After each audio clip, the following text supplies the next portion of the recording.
Yes guys, welcome back to Rugby Union this week. This is a show where we look back at the week of rugby, talk about some of the biggest news, biggest games, transfer deals, contract situations. We've got the lot here on BIS Rugby, so subscribe, leave a like on the video and comment your thoughts down below. Let's get into it.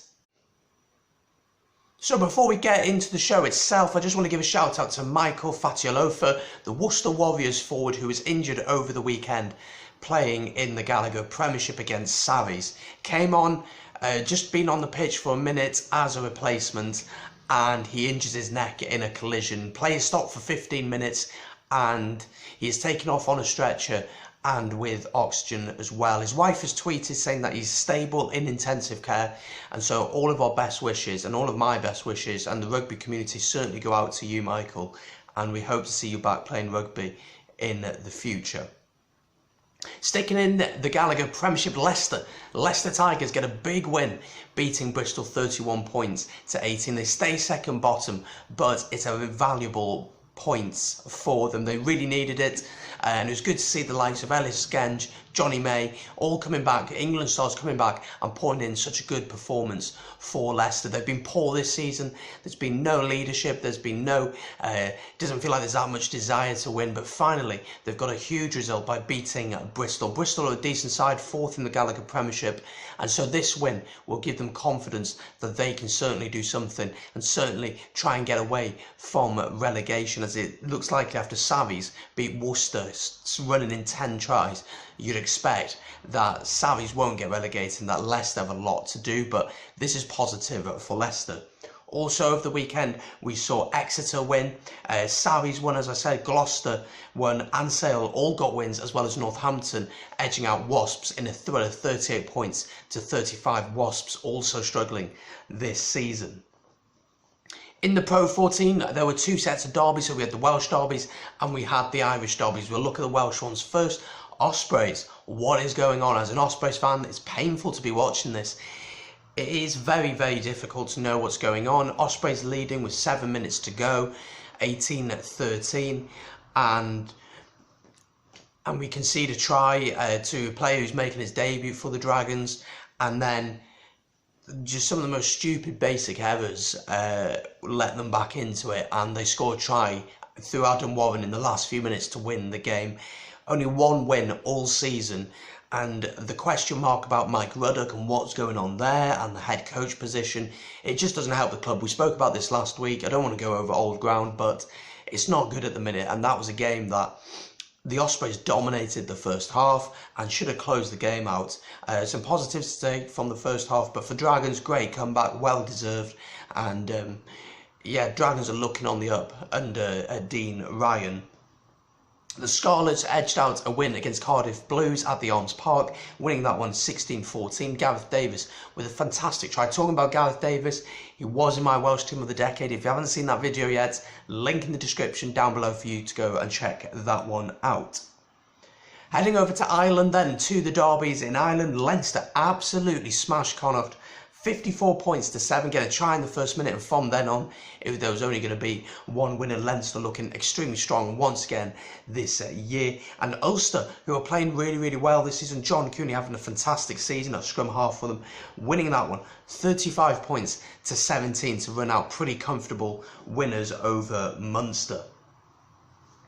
Now, the big talking point away from the rugby field itself has got to be about Rhys Webb. Rhys Webb, as many will know, has rejoined the Ospreys for next season. He's also eligible to play in this year's Six Nations. Wales fans, would you pick him? Let me know in the comments. But he's unlikely to play for Toulon again after the new president has come out and said his honest thoughts about Webb. Webb, well, quite interesting. He signed for the Ospreys, of course, but Toulon weren't under that understanding that that was going to happen so soon. They understood that they were going to release him a year early from his contract, but they didn't realise he was talking to the Ospreys, and when he was announced, the club just wasn't fully aware of the situation. Webb has really struggled to fit in France, to settle. His family, I believe, are back in Wales at the minute, and he's really keen to get back to Wales. I think he's a top-class player, and it'd be brilliant to have him back in Wales, and personally, I would have him in the Six Nations team. But what's he going to do for the next 2 to 3 months? The next month, especially with the Six Nations coming up, And then after the Six Nations, he's going to be without a rugby club probably until next season when he joins the Ospreys. Interesting things going on there.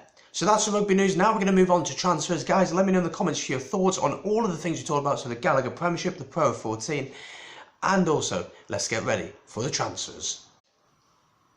So let's go through the transfers now. Some of these were announced earlier last week, just after I released last week's show, but we'll go through them nonetheless. First up is Glasgow Warriors. Some interesting news coming from there. One player in, one player out. First player in they've got is Leone Nakarawa on a deal until the end of the season. The Fijian was at Glasgow, of course, went over to Racing and was actually sacked by the club because he turned up late for training after international duties with Fiji at last year's Rugby World Cup. Leaving the club though is Johnny Gray, who heads to Exeter to join up with fellow Scotsman Stuart Hogg. He's been at Glasgow Warriors for quite a while now, since 2012, and has made over 100 appearances for the club. I think it's a brilliant move for him. He'll play in a tougher league, let's be honest, and he'll play with top players over there as well, and hopefully that will benefit Scotland in the long term especially.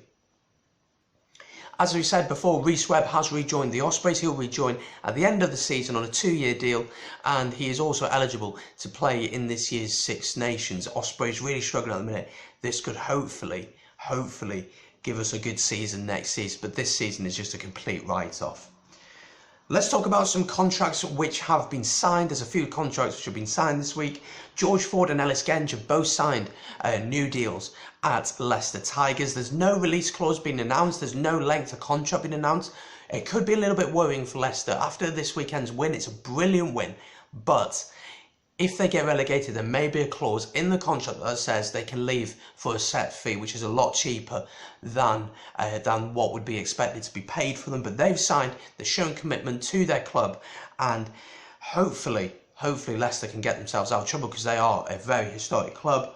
Staying in the Gallagher Premiership, Worcester Warriors shirt up for Michael, of course, but also for Ashley Beck, who has signed a new deal at the Worcester Warriors. The Wales centre, who's been ravaged by injuries over the past few years, has signed a new deal to keep him at the club until the end of next season, which is the season of 2020-21. Good to see him playing rugby once again. And then heading over the border to Wales, Josh Navidi has signed a new 4-year deal with the Cardiff Blues. What a signing this is. It's almost like getting a new signing in. He's so good. Over the ball, tackling, the work that he does at the breakdown. He is just a true professional. He's a fantastic player, similar to Sam Warburton in many ways, and he's just stepped into that mould perfectly. He's had 23 caps for Wales, and he's only going to grow really into that role more and more. And I think that he is one of the most important players for Cardiff, along with Jared Evans and Josh Adams on the wing. But he's signed to keep him there until the end of the 23-24 season at least. Finish off with an interesting transfer rumour. 2 rumours to bring you this week. First off, we talk about Johnny May. I'm not sure how this one would be possible, but it is rumoured that he's linked with a move to Sarries. Now, with their salary cap, law breaches, obviously, I'm not sure how they've managed to do this one.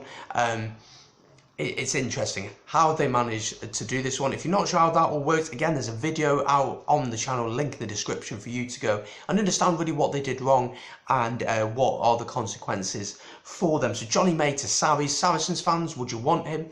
With Liam Williams going to the Scarlets? And Leicester fans, how do you feel about losing Johnny May? And to finish off with Leicester fans, listen very carefully. Your talisman, your fly half, Johnny Sexton, could be leaving the club. 34 years old now, won World Player of the Year, of course, in 2018. And maybe he's thinking about retirement. Maybe he's thinking about that final payday, because Lyon are very interested in acquiring his services. They're interested in getting him in, hopefully on a 2-year deal, and bringing him over to France. Would he be interested in it? He's won everything there is to win with that Leicester. With Ireland, he's done pretty well as well. This could be an opportunity for him to go out there and prove himself. There's a few Irish people out there already and some Scots. So we got Simon Zebo, we got Finn Russell as well, who's out there, who have all gone out there and been fairly successful. And Lyon isn't a top team as such, isn't Racing or Clermont or Toulon, but they're still a very good side, and this could be a very interesting deal for him. So there you go, those are the transfer deals, those are the contracts, and those are the transfer rumours, and that's Rugby Union for this week. If you did enjoy, subscribe, leave a like on the video, comment your thoughts down below, and I'll see you on the next one.